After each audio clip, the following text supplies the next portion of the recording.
को शुरू करें। ठीक है। खुदा बाप, खुदा बेटे, खुदा पाक के नाम में आमीन। परमेश्वर के वचन में से सुनेंगे 121 नंबर ज़बूर।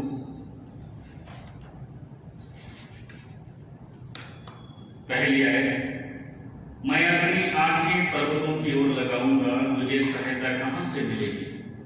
मुझे सहायता यहोवा की ओर से मिलती है, जो आकाश और पृथ्वी का करता है। परमेश्वर के वचन के बड़े सुने जाने पर अपनी आशीष हमें बख्शे, आमीन। आइए हम अपने सिरों को खुदावंद की हुजूरी में झुकाते हैं, दुआ करें। सर्वज्ञानी, सर्वशक्तिमान, अति दयालु परमेश्वर, आकाश और जमीन के खालिक और मालिक, अब्राहम, इसहाक और याकूब के परमेश्वर, धन्यवाद धन्यवाद धन्यवाद इस समय के लिए जो आपने खुदावंद दिया। धन्यवाद उन सब आशीषों के लिए जो आप हमें देते हैं। धन्यवाद करते हैं खुदावंद क्राइस्ट चर्च की तमाम कलीसिया के लिए, हर एक हमारे अजीज भाई बहन, दोस्त, मित्र, बुजुर्ग, बच्चे के लिए जो अपने घरों में रहकर खुदावंद अपनी आपकी स्तुति आराधना करते, आपके नाम को महिमा देते, उन सबको बहुत सारी आशीष और बरकत देना खुदावंद। धन्यवाद करते हैं खुदावंद तमाम विश्वासी जनों के लिए जो खुदावंद आपकी प्रार्थना करते हैं, अपने घरों में रहकर खुदावंद आपका वचन सुनते हैं। प्रभु उन सबको बहुतायत से आशीषें देना खुदावंद, खास तौर पर तमाम बीमारियों से, वायरस से, हादसों से, परेशानियों से प्रभु जी उनकी रक्षा करना। इस समय खुदावंद हम संपूर्ण दुनिया के लिए दुआ करते हैं, खास तौर पर कोविड-19 जैसी बीमारी जो प्रभु जी लगातार कई जानों को प्रभु अपनी चपेट में ले रही है। आपने मनुष्य को खुदावंद इस दुनिया में भेजा ताकि खुदावंद मनुष्य के द्वारा प्रभु जी आपकी स्तुति निरंतर होती रहे खुदावंद। और जब जब प्रभु जी मनुष्य जाति कष्ट और पीड़ा में पड़े, तब तक खुदावंद आपने अपना दाहिना हाथ बढ़ाया और उन सब को खुदावंद मृत्यु के फंदों से बचाया है। हम लगातार खुदावंद दुआ करते हैं जो इस समय प्रभु जी बीमार हैं, उपचाराधीन हैं, उन सबको खुदावंद चंगा करना, तंदुरुस्ती देना खुदावंद, ताकि सलामती से वो अपने घरों को लौटें और आपके नाम को हमेशा धन्य कहें खुदावंद।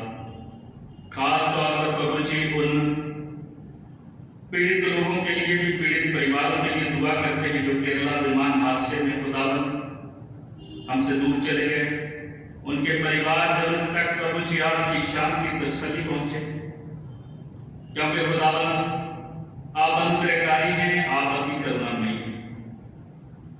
हमारी आशा, हमारा विश्वास प्रभु जी आप में मजबूत और दृढ़ बना है। और उसी तरह से जो लोग खुदावंद अस्पतालों में हैं, प्रभु जी हमारी प्रार्थना है कि आप अपना दाहिना हाथ ऊपर बढ़ाइए ताकि वो जल्दी से सेहतमंद होकर अपने घरों को लौटने पाए खुदावंद। इस समय खुदावंद, ये कठिन समय जो पूरी दुनिया में आया हुआ है खुदावंद, आपका हाथ तमाम लोगों पर बना रहे, ताकि खुदावंद हम जहाँ पर भी रहें, जहाँ पर भी प्रभु जी रहकर आपकी स्तुति महिमा करते हैं, हमेशा तंदुरुस्त रहें, सेहतमंद रहें, एक दूसरे के लिए लगातार प्रार्थनाएं करते रहें खुदावंद, और एक दूसरे को हमेशा खुशहाल पाएं खुदावंद। हमारा विश्वास खुदावंद कि आप हमारी प्रार्थना को सुनते हैं और आगे भी खुदावंद आपका अनुग्रह अपने बंदों पर हमेशा बना रहे। दुआ करते हैं खुदावंद इस समय के लिए जो भी गीत वचन हम गाते हैं उनसे हमें आपकी आनंद मिले, जो कलाम सुना जाए वो आपकी ओर से हो और हम सब के लिए बहुत आय से आशीषमय हो। दुआ करते हैं खुदावंद तमाम बच्चों के लिए, जवान बच्चों के लिए, इनकी हिफाजत करना, निगहबानी करना खुदावंद। आपके बच्चों के द्वारा ये बच्चे सीखें और आपके बताए हुए वचनों पर चलने वाले हो सके, आपके अनुग्रह में बढ़े। आने वाले समय में खुदावंद आप हमारे साथ होइए, हमारे निगहबान होइए। हमारे डायसिस के लिए दुआ करते, हमारे ऑनरेबल बिशप साहब के लिए, तमाम पासवानों के लिए, सारी कलीसियाओं के लिए, सब पर आपकी दया हो, सब पर आपकी कृपा दृष्टि बनी रहे। ये प्रार्थना आपके प्रिय पुत्र यीशु मसीह के नाम से मांगते हैं, आमीन। आइए हम परमेश्वर की महिमा के लिए गीत गाएंगे। गीत नंबर 495, अखियां चुकदा हाँ मैं बल पहाड़ा, मदद लई मैं किसनूं पुकारा। 495।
संत मत्ती रचित सुसमाचार उसका 11वां अध्याय और उसकी 25 आयत से लेकर 30 आयत तक।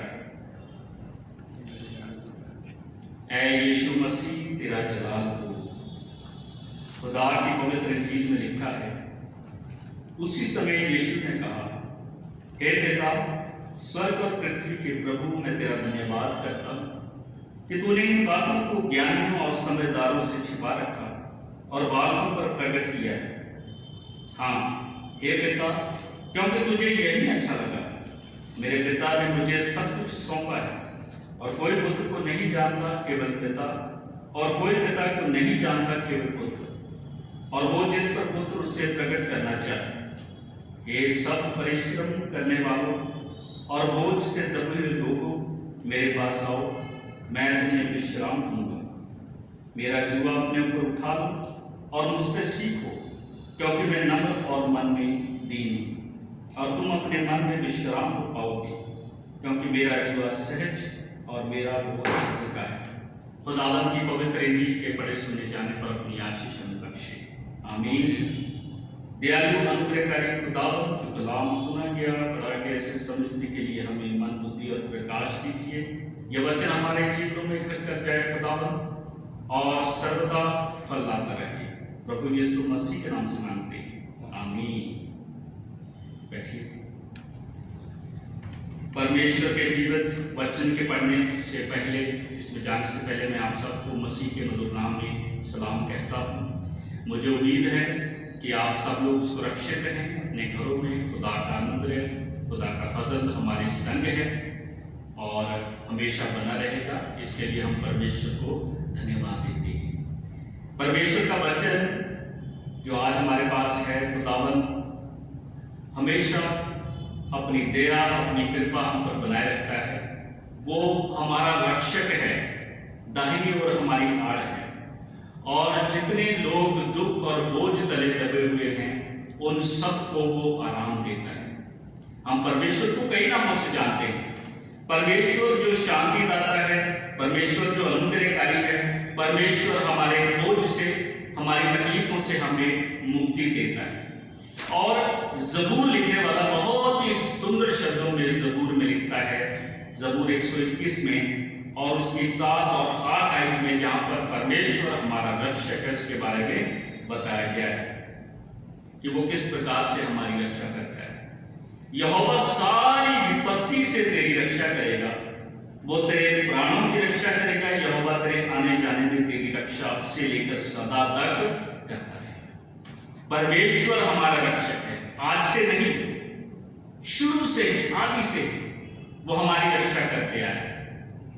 हमारे आने जाने में, हमारे उठने बैठने में, हमारे सफर करने के दौरान हर एक विपत्ति में परमेश्वर हमारा निगहबान खुदावंद है। और उसके लिए हमें सर्वदा परमेश्वर को धन्यवाद देना चाहिए कि वो हमें हमारी हर एक मुश्किल में, हमारी हर एक तकलीफ में हमारा सहायक है। मेरे अजीजों, परमेश्वर के वचन में परमेश्वर ने किस प्रकार अपने लोगों की मदद की, उनकी सहायता की, उनकी रक्षा की, इसके बारे में अगर आप पुराने अहदनामे में देखें तो आपको पता चलेगा। एक हिस्सा निर्गमन की पुस्तक उसका 19 अध्याय और उसकी 1 से लेकर 8 आयत के बीच में अगर आप अपने घरों में रहकर पढ़ेंगे तो वहां पर परमेश्वर अपने दास मूसा को कहता है कि मेरे लोग इस्राएलियों को जाकर बता कि किस तरह उनको मैं मिस्र की गुलामी में से उकाब के पक्षी के समान उनको वहां से निकालकर ले आया। और ये भी उनको जाकर बता दे कि मैंने मिस्रियों के साथ क्या क्या किया है। परमेश्वर ने अपने दास मूसा को कहा कि मेरे लोगों को, मेरी कौम को जाकर बता कि अगर वो सर्वदा के लिए मेरी बातों को मानेंगे, मेरी आज्ञाओं का पालन करेंगे, मेरे बताए हुए रास्ते पर चलेंगे, तो मैं इन लोगों को, अपने लोगों को अपनी निज प्रजा घोषित करूंगा और सर्वदा के लिए अपने लोगों के संग रहा करूंगा, कभी इन्हें छोड़ूंगा नहीं। लेकिन क्या है कि सर्वदा जो आज्ञाएं मैं दूंगा, जिस रास्ते पर चलने के लिए मैं उन्हें कहूंगा, उसी पर उन्हें चलना होगा। जब परमेश्वर के दास मूसा ने ये बातें जाकर इस्राएलियों को बताई कि परमेश्वर का ये फरमान है, तो ये बातें जब पुरनियों को बताएंगे तो पुरनियों ने इकट्ठे होकर ये जवाब दिया कि परमेश्वर का जैसे फरमान होगा हम वैसे ही करेंगे और उसके बताए हुए वचनों पर चलेंगे और सर्वदा के लिए उसकी उपासना, आराधना किया करेंगे। जब जब इंसान खुदा का वफादार रहा, खुदा का अनुग्रह उन पर बना रहा। लेकिन जब जब परमेश्वर के लोग उसकी आज्ञाओं से हट जाते हैं, उसके पीछे चलने से अवहेलना करने लगते हैं, तब खुदा का क्रोध उन पर आ टूटता है। आज इन्हीं बातों के ऊपर हम मनन करेंगे। परमेश्वर निगहबान है, हमारा दयावान परमेश्वर है। एक समय आया जब परमेश्वर अपने लोगों से अति क्रोधित हो गया और इस्राएलियों से इतना क्रोधित हुआ कि उनको खत्म करने के लिए उनके बीच में तेज विष वाले सांप भेज दिए। गिनती की पुस्तक उसका 21 अध्याय उसकी 7 आयत से लेकर 9 आयत के बीच में आप इसको पढ़ सकते हैं घर में। लेकिन परमेश्वर के दास मूसा ने परमेश्वर से प्रार्थना की कि खुदावंद, ये तेरे लोग हैं, तेरे बंदे हैं, तू अगर इन्हें खत्म कर देगा तो तेरी आराधना कौन करेगा? तूने इनको बनाया, इस दुनिया में भेजा ताकि सर्वदा के लिए तेरी हमेशा महिमा करते रहे। तो परमेश्वर ने अपने बंदे मूसा की प्रार्थना को सुना और मूसा को कहा कि तू एक पीतल का सर्प बना और जो उसे देखेगा वो बच जाएगा। परमेश्वर ऐसी दया, ऐसी कृपा अपने बंदों पर करता है। वो क्रोधित होता है लेकिन वो अपना रहम भी हम पर बना देता है।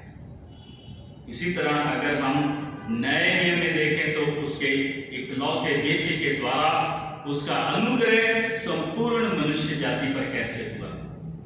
उसके इकलौते बेटे हमारे मुक्तिदाता खुदावंद यीशु मसीह के द्वारा कितने ही चमत्कार उसने अपने लोगों के बीच में किए।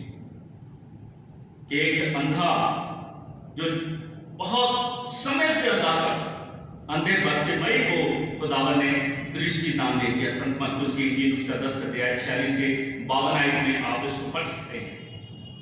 वो कहता है, हे प्रभु, हे दाऊद की संतान, मुझ पर दया कर। खुदावंद ने कहा, जा, तेरे विश्वास ने तुझे चंगा कर दिया। इसके अलावा भी पवित्र इंजील में खुदावंद के महान चमत्कारों को बताया गया। प्रभु दयावान है, वो हमारी खुशी में हमारे साथ शामिल होते हैं, हमारे दुख में हमारे साथ संभागी होते हैं। और पवित्र वचन में हमने इन्हीं बातों के ऊपर आज मनन करेंगे कि खुदावंद हमारे दुखों में, हमारी तकलीफों में हमें छोड़ता नहीं है, वो हमारा सहायक बन जाता है। एक गीत भी बड़ा सुंदर हम गाते हैं, सहारा मुझे चाहिए, सहारा दे मुझे खुदा, क्योंकि वो सचमुच हमारे सहारा देता है और आगे भी सहारा देता रहेगा। परमेश्वर का हम धन्यवाद देते हैं। मेरे अजीजों, यहाँ पर जो आज थीम वर्ष है संत मत्ती रचित सुसमाचार, उसका 11वां अध्याय और उसकी 28 आयत में, जहाँ पर प्रभु यीशु मसीह ने कहा, हे सब परिश्रम करने वालों और बोझ से दबे हुए लोगों, मेरे पास आओ, मैं तुम्हें विश्राम दूंगा। खुदावंद यीशु मसीह शुरू से ही सेवकाई के दौरान जो लोग परमेश्वर से दूर हैं, अपने बोझ तले बहुत सारे गुनाहों में, बहुत सारी तकलीफों में जकड़े हुए, शैतान के सताए हुए, परमेश्वर ने अपने इकलौते बेटे के द्वारा उन सब पर अपना अनुग्रह किया। और पवित्र बाइबल में हम देखते हैं कि खुदावंद यीशु मसीह ने खुद फरमाया कि हे पिता, मैं तेरा धन्यवाद देता हूं कि तूने ये ज्ञान की बातें ज्ञानवान लोगों से बचाई रखी और उन्हें छोटे छोटे लोगों के ऊपर प्रकाशित किया है। परमेश्वर के वचन में लिखा हुआ है कि परमेश्वर ने उन लोगों को, मूर्खों को चुन लिया अपनी सेवकाई के लिए। और यहां पर खुदावंद यीशु मसीह के चेलों की अगर बात करें तो वो कौन है? फिशरमैन, मछुआरे। लेकिन खुदावंद की बातों को सुनते हैं, खुदावंद के पीछे चलते हैं। जब प्रभु ने कहा मेरे पीछे आ जाओ, तो वो सब कुछ छोड़कर प्रभु के पीछे बोलिए। लेकिन बहुत सारे ऐसे हुए जिन्होंने खुदावंद यीशु मसीह की बातों को स्वीकार नहीं किया। यहां पर मैं बात करना चाहता हूं पवित्र वचन में शास्त्रियों और फरीसियों के बारे में। पवित्र बाइबल में संत मत्ती रचित सुसमाचार उसका 23 अध्याय उसकी 4 आयत में लिखा हुआ है कि वे एक ऐसे भारी बोझ को, जिनको उठाना कठिन है, बांधकर उन्हें मनुष्य के कंधों पर रखते हैं, परंतु स्वयं अपनी उंगली से सरकाना भी नहीं चाहते। यहाँ पर शास्त्रियों और फरीसियों के बारे में कहा गया, जो बातें करते हैं लेकिन ऐसा जो बोझ है जिसको उन्हें अपने कंधों पर उठाना चाहिए, वो दूसरों के ऊपर ला देते हैं। अर्थात खुदावंद की बातों को, उसकी आज्ञाओं को अपने जीवन में स्वीकार नहीं करते। खुदावंद यीशु मसीह ने कहा कि सब कुछ मेरे हाथों में दे दिया गया है, मैं पिता में हूं, पिता मुझ में है। इसलिए ऐ सब परिश्रम करने वालों और बोझ से दबे लोगों, मेरे पास आओ, मैं तुम्हें विश्राम दूंगा।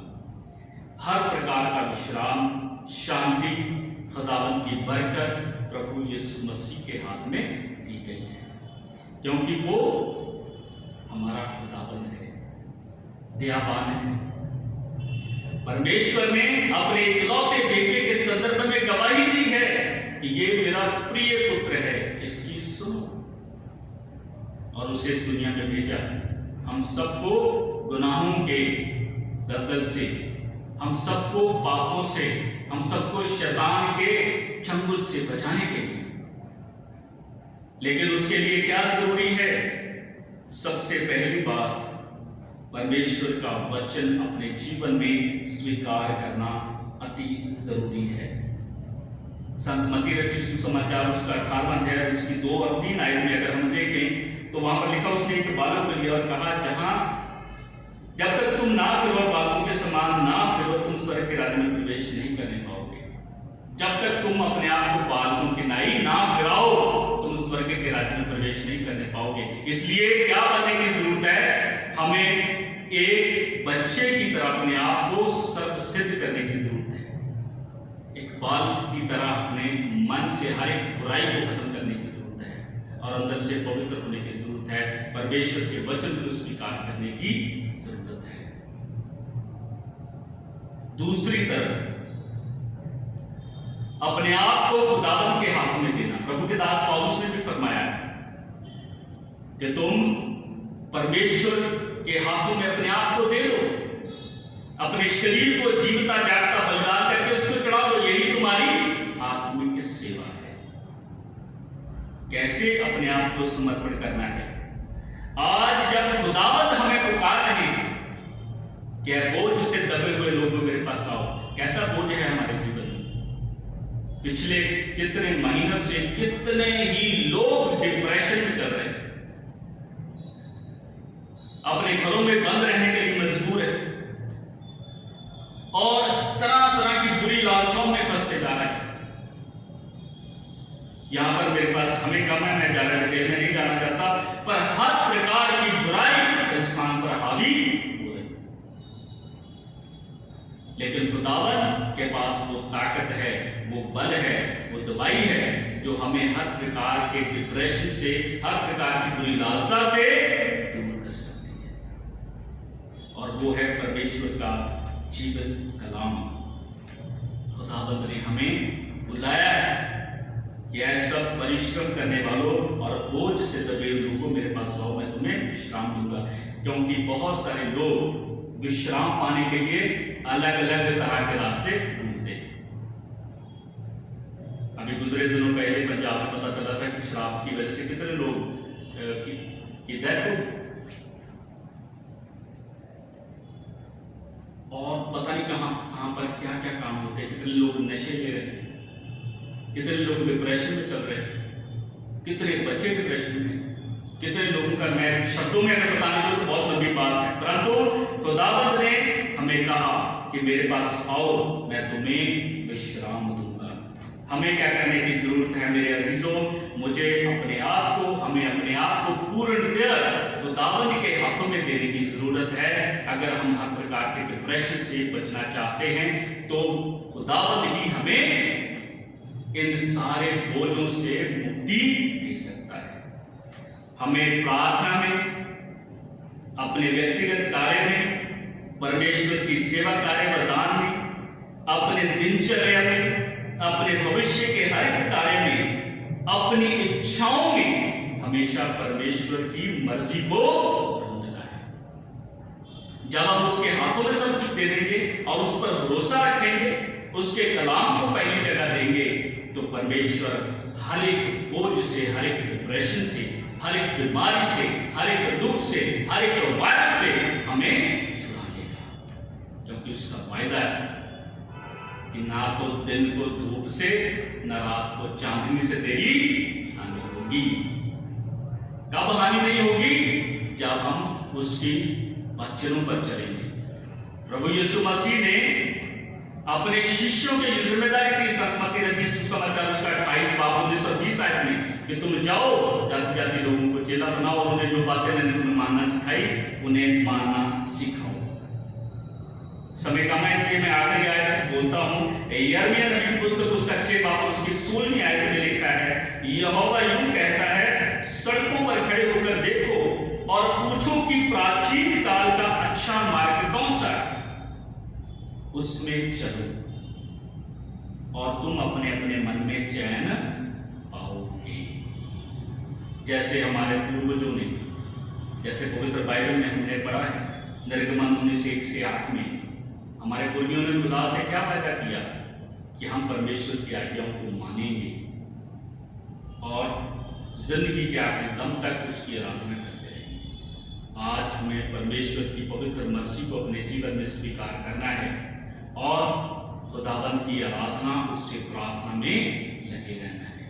इसी में खुदावन का अनुग्रह है और इसी में हमारे हर एक बोझ से, डिप्रेशन से खुदावन हमें मुक्त करेगा।